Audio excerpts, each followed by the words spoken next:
নমস্কার, আমি রিঙ্কি। আজ বানাচ্ছি চিলি চিকেন। চিকেনগুলোকে ছোটো ছোটো করে কেটে নিয়েছি। ওতে আদা রসুন বাটা, লঙ্কা বাটা, কাশ্মীরি লঙ্কার গুঁড়ো, গোলমরিচ গুঁড়ো, একটু নুন, সাদা তেল, একটা কাঁচা ডিম, 2 চামচ ময়দা, 2 চামচ কর্নফ্লাওয়ার দিয়ে ভালো করে মেখে নেব। তারপরে একটু লেবু দিয়ে ভালো করে ওটাকে আবার মেখে 30 মিনিটের জন্য ফ্রিজে রেখে দেবো। এদিকে tomato sauce, soy sauce, chilli sauce, একটু চিনি আর একটু কাশ্মীরি লঙ্কা গুঁড়ো দিয়ে একটা মিক্সচার বানিয়ে নেব। একটু জলে 1 চামচ কর্নফ্লাওয়ার গুঁড়িয়ে রাখবো। 30 মিনিট পর ফ্রিজ থেকে বের করলাম। এবার ওটাকে গরম তেলে একটা একটা করে ভেজে নেব।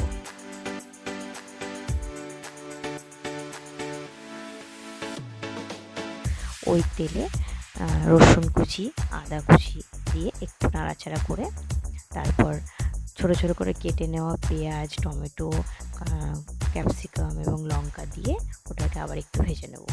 সাথে একটু গোলমরিচ গুঁড়ো, একটু নুন দিয়ে নেড়ে নেব। তারপর সসের মিক্সচারটা দিয়ে দেবো। আবার একটু নাড়াচাড়া করার পর মাংসগুলো সব দিয়ে দেবো।